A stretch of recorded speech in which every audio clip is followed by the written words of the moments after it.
Hello everybody and welcome to a brand new video and to my June monthly wrap-up, reading wrap-up. I read 6 books this month. I was so close, so close, like on the verge of getting into a reading slump, so I was really trying to avoid that. Thankfully I did.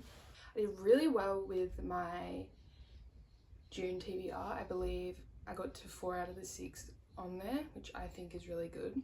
I'm only going to be doing a wrap up this month. I have decided I'm not going to do a July TBR purely because I feel like I'm on the verge of a slump and I feel like I just want to read books that I'm drawn to rather than books I'm being told I need to read. So this will just be a wrap up, but nonetheless, let's get started. I started off the month by reading a very highly anticipated read for me, and it is a 2026 release. Just came out a few months ago, I believe, but as soon as it came out I heard everyone talking about it. It had such highly rated reviews, so I was like really intrigued to read it. I was not disappointed, so that's good. And that is Yesteryear by Caro Claire Burke. I don't know. I rated this a 4.75 stars. I'm gonna say this is very similar to, if you know The Passenger Family, I believe they're called, on YouTube. I never watched them, but my sister did, and I've heard a lot of the stuff about them. The mother from that, Ruby Franke, is very always has the kids on camera. It's very I don't know, there was something about her, if you look up her backstory, that kind of translated to this for me, very similar kind of storylines to some extent. But basically this is about a woman, Natalie, who she's living the perfect traditional lifestyle, and she's filming everything for content, and she bakes everything. She's living on a farm with her husband and her kids, so she's basically the epitome of a trad wife, I'd say. She doesn't really think she is, and then one day she wakes up and she is in, what year is it, 1800s. I'm gonna have to put the date, but she wakes up in the time period of really heavily of a typical trad wife, not the glamorized version of a trad wife, beaded women and doing everything for children, never let her leave the house, all these jobs consistently, and nothing is filmed because of the era and everything. She wakes up in this time period and she's oh my god, maybe she's almost I don't know, it's a very eerie feeling to it. Ended so incredibly different than I thought it would. But unfortunately it wasn't a 5-star for me because I started to lose some interest in the second to third quarter of the book. Something about it was just not giving me the 5-star feeling, unfortunately. But she is so hateable. If an author can make you hate a character so deeply, I feel that is an incredible author, because it didn't make me hate the book, but I hated her so deeply. The level of detail it takes for you to hate a character that much is really good. I found that was a lot of people's problems with this book, because they hated the main character, but you're meant to not like her. You're meant to not understand what she's doing. You never really know what's happening until the end. And yeah, it was a very good book. I do see why it's popular. I do. And honestly, I feel I might even reread it again one day. It might be a 5-star then. But yeah, very good book, and it just had such an eerie feeling to it that I can't explain. And I don't know what genre this is. Maybe, I don't know. Very good book, and a great way to start the month. Next book I read was on my TBR, and it's also on my 26 books I want to read 2026, I believe. That is Pride and Prejudice by Jane Austen, which I rated a 3.75. Now I want to preface this by saying I 100% think I read this at the wrong time. I believe this is when, at the beginning of the month after reading Yesteryear, I was oh my god, something's feeling off with my reading and I could be slumping. So and if you know, if you've been in a slump, you know when it's coming. So I could feel that, and I still picked it up. Genuinely, not even gonna lie, I need to reread it, because I can guarantee I'd rate it in the 4s, high 4s probably, if I reread it. So I'm going to reread it down the line. This book was very good, and I understand the hype around Pride and Prejudice. And I can't lie, I can 100% clearly see why this is a book a lot of people study at school and why it's a classic. In saying that, this is the easiest classic book I've ever read. Because the old English kind of writing is a lot of the time really confusing and really hard to understand, but this absolutely devoured it. Like, it was so easy to read and I was pleasantly surprised by that. I'm trying to think how to describe this book. It follows the clever Elizabeth Bennet and the wealthy, reserved Mr. Darcy, and the two clash over his immense pride and her prejudiced judgments, but ultimately must overcome their personal flaws to find genuine love. So it's very basic, I'd say, love story of, honestly, enemies to lovers kind of vibes, like not enemies, but they didn't like each other. And I actually really enjoyed every single character in this book. Mr. Darcy and Elizabeth have very different views and they're very different individuals, but then they come together and form a very sweet and loving relationship. And they actually meet because Mr. Darcy is friends with Mr. Bingley, who starts a romance with Elizabeth's sister Jane. So that's how they like meet. And yeah, there's just a lot more depth to it than I expected, and there's a lot more going on than I initially thought. To be honest, I never actually knew particularly what Pride and Prejudice was about. I just knew it was a classic and I knew everyone had read it and talked about it. And it's extra sweet me reading this because it's actually my mum's school copy of Pride and Prejudice. But definitely want to reread this because I know it would be a high rating. But yeah, I really think if you're going to read a classic, I feel like this is a good one to start with because, like I said, it's very easy to follow and read. The next book I read, very excited about because I love this series, and this was also on my June TBR.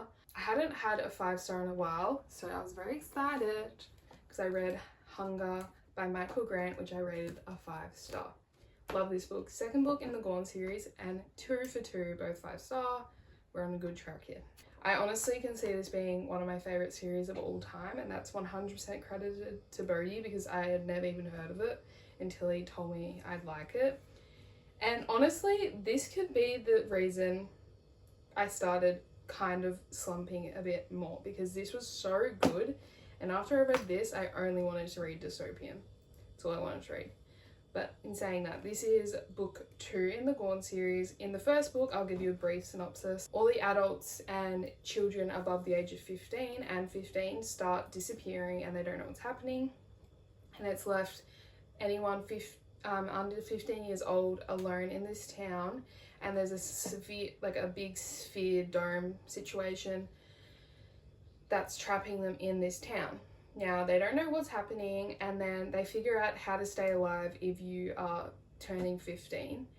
So those individuals stay alive, and they're running this town as children. Very similar to the series The Society, if you haven't seen that.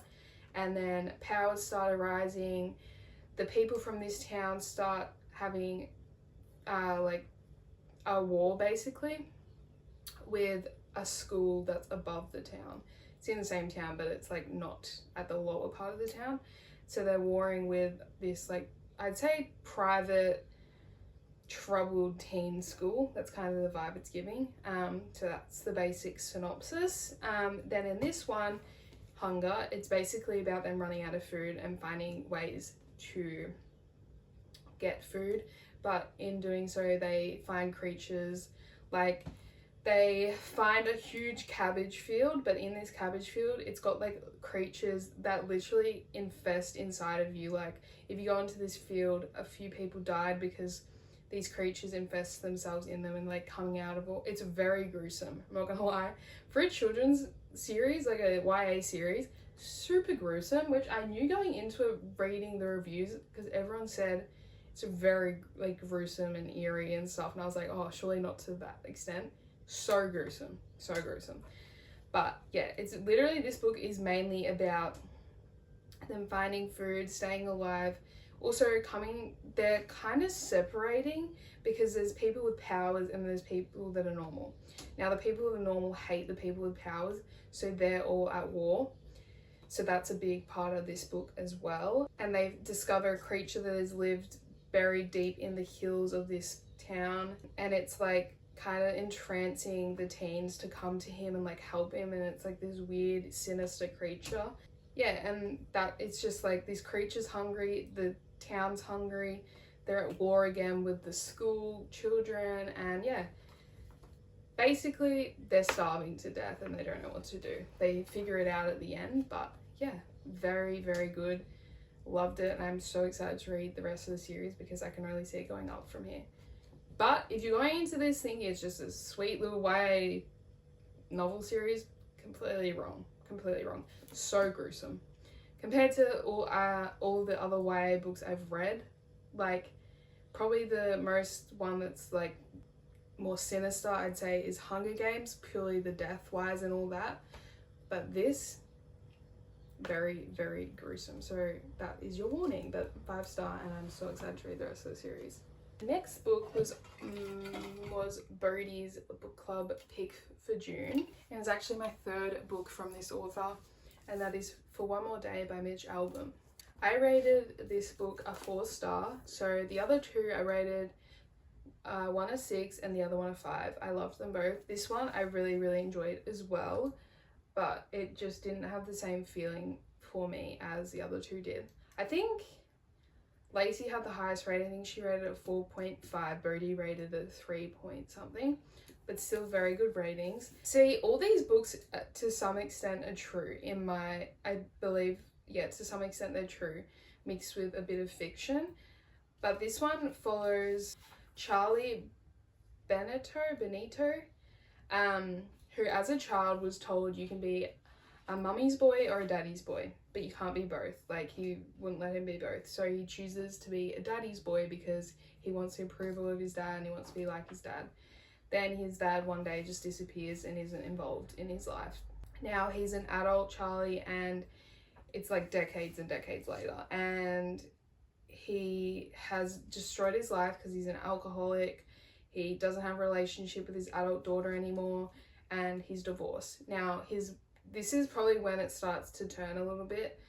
His daughter gets married and he's not there, and that's when he's like, I'm going to end my life. And he decides to end his life. He jumps, I believe, from I think he jumps off a surface, like a bridge. I believe he jumps. I could be wrong with that, but he tries to kill himself, and in doing so, he wakes up in this world and his mum's there. And he's like, well, my mum's dead. I don't understand how she's here. Like, where am I? So he's trying to figure out that, but there's like, it goes back and forth between chapters, and it says like times my mum stood up for me, and then there's chapters that say times I didn't stand up for my mother, and then other chapters in between. But it's like saying times that he didn't even know that his mum was standing up for him, and then saying that he didn't do the same for her. And it's kind of him coming to realization that he chose the wrong parent. The mum was always there for him, and she literally was his rock, and he probably didn't even realize it. Now, this would be a great book to read if you have a very strained relationship with your mum and you want to fix it. I believe this could really help it, and I've really enjoyed it because I love his writing. There's something so special about Mitch Albom's writing that I'm just obsessed with, and the storyline can be absolutely nothing and I will still love it because it is writing, which is kind of this. Like, there wasn't a whole lot of a plot line to it, but it was still very intriguing and I was very engaged like the whole time. Just not to the extent of the other books, unfortunately. But in saying that, this was still very good, and if you like his writing, I would definitely recommend reading this as well. And in the end, he wakes up and like you can just assume he's gonna do a bit better with his life. Let me read It's the Mama Quotes for you. What is it about childhood that never lets you go? Even when you're so wrecked, it's hard to believe you were ever a child. She had a bottomless well of love for me. Kids chase the love that eludes them. Kids assume so much from one parent and hold the other to a lower, looser standard, which is definitely how he treated his mum and dad. I don't know what it is about food your mother makes for you, especially when it's something that anyone can make, but it carries a certain taste and memory. That's my mum with chicken noodles. When you look at your mother, you are looking at the purest love you will ever know. Sticking with your family is what makes it a family. Some people need to hear that. You can find something truly important in an ordinary minute. which I love that quote. Parents, if they love you, will hold you up safely above their swirling waters, and sometimes that means you'll never know what they endured. And you may treat them unkindly in a way you otherwise wouldn't. But there's a story behind everything. Sometimes the stories are simple, and sometimes they are hard and heartbreaking. But behind all your stories is always your mother's story, because hers is where yours begins. Such a very beautiful book, and I see why The Five People You Meet in Heaven and Tuesdays with Morrie are his super popular books. Like, I see why, because I agree, and like they're my favorite. But also this needs more hype because it is a very, very good book, and he's got a great track record with me too so far, and he's definitely one of my favorite authors now. So read Mitch Albom. The next book I read, I was very happy to get to, because some reason this has been on my cart for like way too long, and also I've had it on multiple TBRs before and I just never read it, which infuriates me because that always happens when the book is really good. But I read The Rose Bargain by Sasha Payton Smith, which I rated a 4.5 star. Loved this book, really, really enjoyed it. In England in 1848, the season is officially open, where high society girls line up to bargain with the immortal queen, Morian, for qualities that will win them suitors. So basically, they can bargain with her to, say, get a perfect smile, but in doing so, they'll lose a finger. They could get a special talent playing the piano, but they'll lose their happiest childhood memory. Like, there's always a bargain. But this was so funny to me, because that was like one of my favorite parts of the book, because there was a girl that bargained for something, say like a prettier face, and in doing so she could only then turn left or turn right. She couldn't turn the other direction. So like whenever she needed to turn left, she'd have to do a way that it wasn't actually turning left, because she wasn't allowed to turn left. So funny. That was my favorite part of the book. I giggled. It was quite funny. But the main character in this is Lady Ivy Benton. But in this season, there's like a twist, and the Queen announces that there's a competition to win the hand of her Fae son, Prince Bran. So yes, they're in England, but her son's a Fae and he's from this world with magic and Fae and all that. And she's going into this competition to save her family, because they're in like turmoil. They're not a part of society really anymore because of an incident that happened with her sister. They've like lost all their money, and they're gonna lose their like home and like everything. So she enters it to save her family. And while she's in this competition, she decides to make an alliance with Prince Bram's brother, Prince Emmett. But she soon realizes that maybe she has stronger feelings towards Emmett than she realized. And you just uncover a lot of secrets and darkness behind this like world. And one of my favorite things about this book was I genuinely couldn't tell who to trust. And I love in a book where you think you trust someone, it turns out you were so incredibly wrong. And Prince Emmett is my new book boyfriend. I was obsessed with him. I knew he was good from the get-go. I'm like, I trust you my whole heart, and I was right. I will say, this is a fantasy. Don't go into it expecting a whole lot of fantasy, because yes, he's a Fae, like the prince is a Fae male, but in saying that, it doesn't really come to light until the very end of the book, which I actually didn't mind, because I haven't been in a huge fantasy mood, so to read this with only a minimal amount of fantasy was completely fine to me, because Emmett and Ivy made up for it. But very excited to read the next book in the series, and I'll have to tell you how that goes. I highlighted one quote. If I weren't so horribly defined by everything I've ever loved and lost, maybe I could be the kind of person who moved through life easily. Remembering is heavy, it lasts so long. I am the type of person that is defined by everything I love, so I love that quote. That 4.5 star, and I'm so mad at myself I didn't get to this sooner. I should have, because Lacey was telling me how good it was, and I should have just listened. This technically was on my TBR, but if you watch my TBR video, the prompt was a book starting with the first letter of your name, so it'd be A. And I asked Bodhi, because I can never remember, but I asked Bodhi if Allegiant was the second book in the Divergent series, and he said it was. So I put Allegiant on my TBR cart, but it was actually Insurgent. So that's why I read Insurgent. But yes, I read Insurgent by Veronica Roth, which I rated a 4-star. I initially rated this, I think, a 4.25, but then I looked back at my rating for Divergent. I rated Divergent 4.25, and I was like, no, it's not as good as just Divergent, so I changed it to a 4. But thinking about it, I should probably rate Divergent a 4.5 and this a 4.25. But anyway, this was way better than I expected. I'm a slut for a dystopian movie, a dystopian book. Like, that is my jam. Like, the main reason I picked this up, I knew it was on my TBR, but the main reason I picked up anyway, because I was in the biggest dystopian mood. I don't think I've ever been in this kind of mood, and I was like, I've got to run with it, because this has been on my TBR card before and I didn't get to it. I don't know, this series just kind of intimidates me. I think it's because I really, really, really love the movies. In saying that, obviously Divergent is just superior to the other two. Like, it's clear as day. The first Divergent movie 100% is better than the book. I'll stand by that. But Insurgent, which is the second movie, is not as good as the book. The book is so much better. I don't know, it was just because I was in the right mood to read dystopian or what, but I absolutely loved the book way more than the movie. And I like the movie, don't get me wrong, I do. But it's not as good as the first movie. But this, so good. I'm gonna have to give you a brief synopsis because a lot of people in my life haven't seen Divergent, so I don't know if you guys have. But in the first movie in Divergent, at a certain age, everyone gets put into a faction. There's Amity,